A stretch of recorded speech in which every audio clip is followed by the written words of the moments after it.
You are watching Lit Happens, Saskatchewan's showcase of the literary talent of the province. We're out on location today at Earl's Restaurant on 2nd Avenue in Saskatoon, and it's a beautiful day, and it just feels super to be here. So I'd like to introduce my guest, Dr. Jerry Haigh.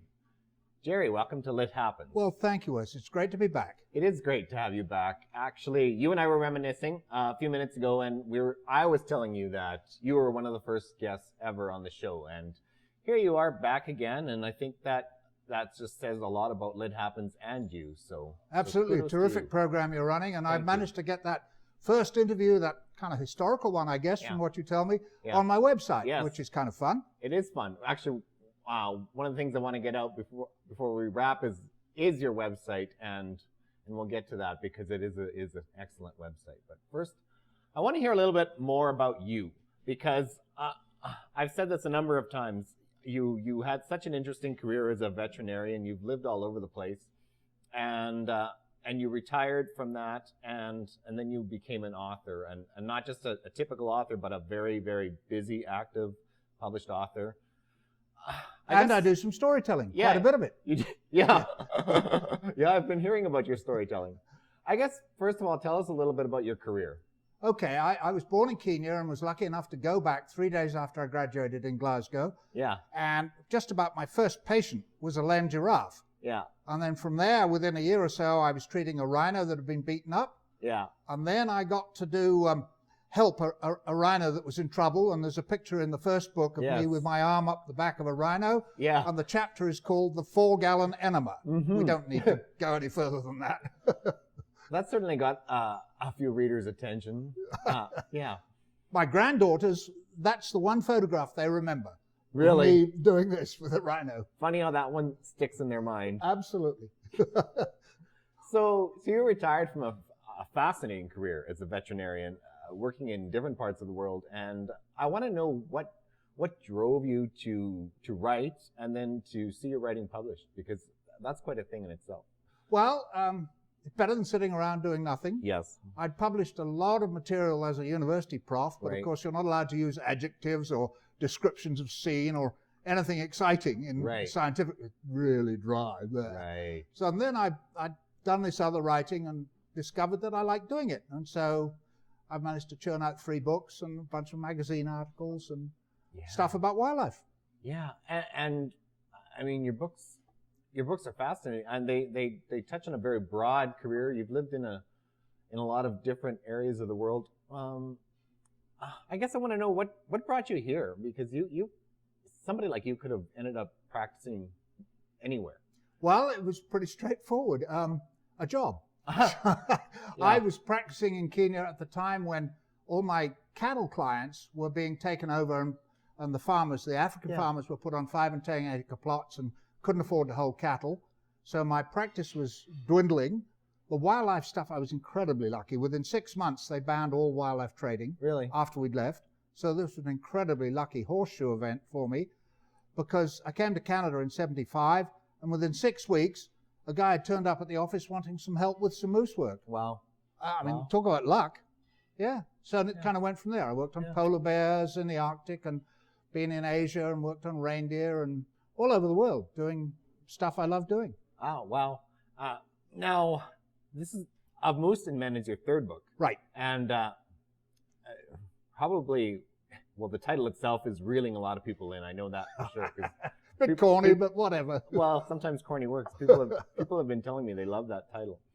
Give us just a quick overview of Moose and Men. Okay, it's a story, obviously, that is partly me arriving here, and that first job I told you about, when we started to put radio collars on moose up in northern Saskatchewan.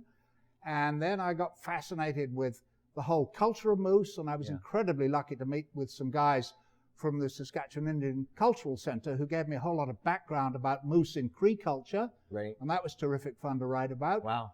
And then I got into more stuff on wild moose and more radio collaring in different places other than Saskatchewan, up in northern Alberta. And then the whole business about domesticated moose. People have used moose since time immemorial as a domestic animal. They tame down really easily. And I did an extra degree on reproduction.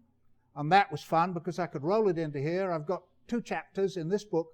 The first one is Sex and Antlers. Yeah. And the next one is More Sex, More Antlers. Yeah. And I've done that as a story slam event. It's kind of fun, a bit raunchy, but what the hell? Well, actually, that's a good segue into what I wanted to ask you next. You're very active in promoting your book and really sharing up your passion for literature.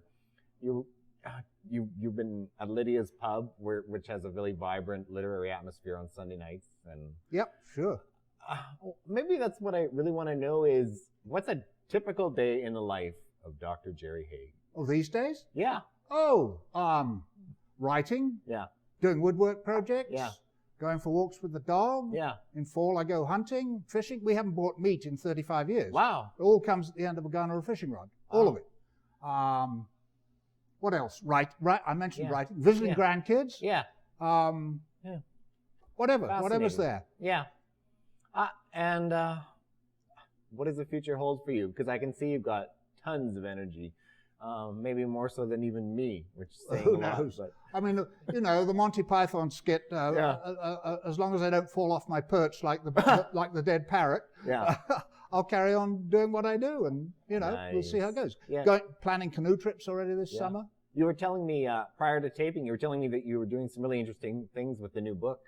You've got some really cool gigs coming up. Yeah, that's terrific. I've been invited to go to Yukon for a 10-day book tour and storytelling tour. Yeah. Northern BC. I've just done one in Estevan. I've got one lined up in Red Deer. Yeah. That's fun. That's fabulous. And it's great to get out to the more rural areas of Canada. Yeah, and share stories with folks who have a similar interest. Absolutely. Yeah. Now, we're running out of time, but I do want to get out to the viewers. Where in Saskatchewan can they find Of My Moose and Men and your other books? Okay, McNally Robinson is the obvious one here. I mean, it's a great place.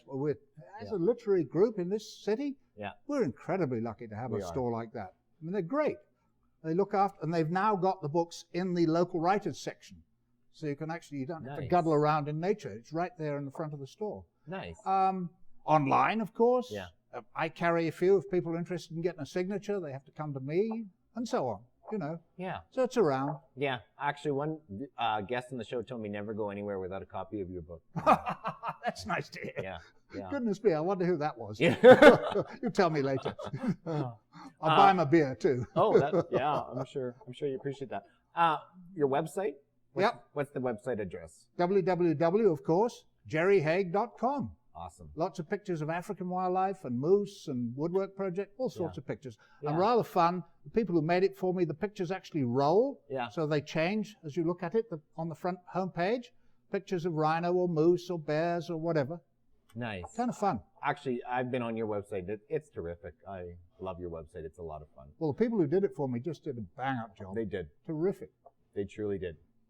Well, I know we're out of time, but I just want to thank you for taking time out of your busy day. I know you've got a lot going on today, and you came here and taped with us, so big kudos to you. Well, thank you for the opportunity. A lot of fun, and good luck with your cherry blossom, too. Actually, I think I'm having a good run, too. So. I'm sure you are. Yeah.